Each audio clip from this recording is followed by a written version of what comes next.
Mônica Bergamo, nosso assunto de hoje. O Ministério da Saúde quer, porque quer, rebaixar o status da Covid de pandemia para endemia. Ah, mas não é a OMS que decide? Não, não necessariamente. Outros países já realizaram por si só esse rebaixamento. Isso depende de quem, Mônica? Quem é que decide se uma doença que está circulando pelo país é uma pandemia ou uma endemia? Bom dia para você.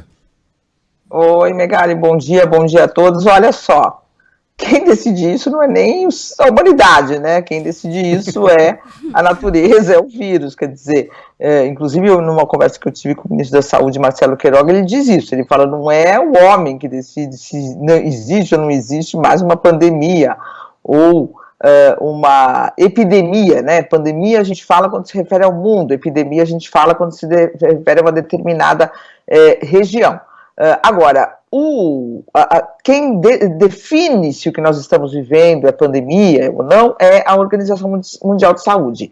Mas os países, individualmente, podem, de acordo com a sua própria realidade, definir se ainda é necessário você estar em um estado de emergência sanitária ou não. Isso é uma decisão do governo local, né? Então, você pode... por exemplo, você pode já ter terminado a circulação do vírus e continuar numa situação de emergência. Por exemplo, a China tem uma política de vírus zero, 3 mil casos, Megali, 3 mil casos em bilhões de pessoas, para tudo, confina todo mundo, é vírus zero, morte zero. Essa é a política chinesa, né? Bem diferente, como a gente sabe, né, de outros países, inclusive do Brasil. Mas aqui, quem define, então, portanto, se ainda é necessário esse estado de emergência, é o governo, o Ministério da Saúde. E o ministro, nessa semana, vai ter uma rodada de conversas e negociações, já teve com algumas autoridades, sobre a possibilidade ou não de se acabar com esse decreto de emergência. Ele procurou os presidentes da Câmara dos Deputados, Arthur Lira, do Senado, Rodrigo Pacheco, e do Supremo Tribunal Federal, Luiz Fux, para discutir o quê?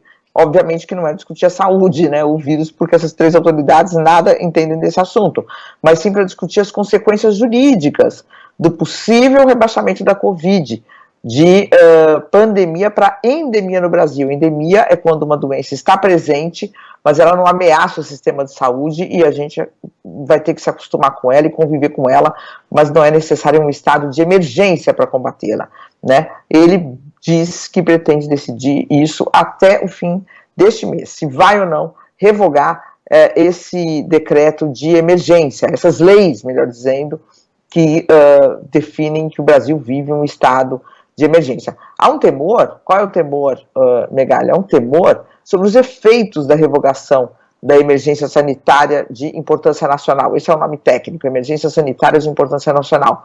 Porque essas leis, essas regras, elas permitem, por exemplo, o uso emergencial de vacinas. Tem 2 vacinas que ainda são usadas no Brasil e não foram aprovadas definitivamente, que é a Coronavac e a Janssen, mas elas estão sendo usadas. Estas mesmas regras, e aí vem a coisa mais importante, porque Coronavac e Janssen já estão em processo de registro definitivo, a Janssen especialmente, mas qual que é a brecha aberta e que pode ser muito útil?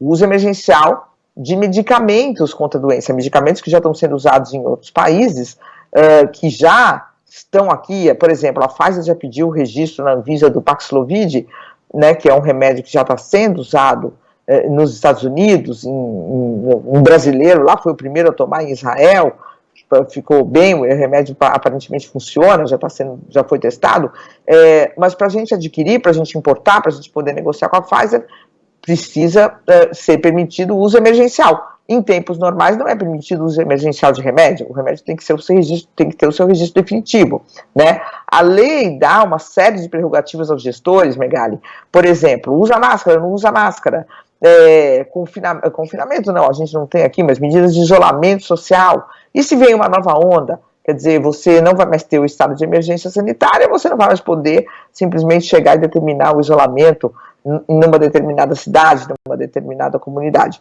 Então não é uma coisa assim muito simples, a discussão é o que se pode fazer para se rebaixar o status da doença, mas manter algumas brechas legais abertas. Novas leis aprovadas pela Câmara e pelo Senado, como é que você vai, o governo pode agir, atuar, para, eventualmente, abaixar o status da doença. Por um outro lado, lançar mão de algumas medidas emergenciais. Então, isso depende de Câmara, de Senado, uma negociação com o próprio Supremo Tribunal Federal para evitar judicialização futura, enfim. Como ele mesmo diz, o ministro, não é tão simples chegar, se fosse, baixava, voltava, sai o estado de emergência, volta o estado de emergência, não é tão trivial assim. Tem muitas consequências jurídicas, Megali, e consequências aí para que o país possa ter instrumentos para combater a doença, como, por exemplo, importar remédios sem registro definitivo aqui no Brasil. Geralmente me incomodaria o uso da palavra pandemia, porque ela não está muitíssimo correta, né? Quando a gente fala de doenças infecciosas, a gente está falando de surtos, pandemias, epidemias e endemias. O surto é quando uma doença surge do nada, com uma velocidade avassaladora, mas depois vai embora também. Por exemplo, a pandemia vai embora ou não, ou se espalha. A Covid começou como um surto em Wuhan, depois virou uma epidemia, depois uma pandemia. A dengue tem vários surtos aqui no Brasil, porque ela atinge algumas regiões, alguns bairros. A epidemia é quando a coisa se espalha por várias regiões. A pandemia pelo planeta todo. E a endemia é quando a gente fala de uma região específica. Por exemplo, o Nordeste brasileiro tem uma atuação endêmica da febre amarela. Agora, isso é o que menos importa, né? O que importa é a gente tratar a doença, tratar os doentes e tentar eliminar o vírus. Se a gente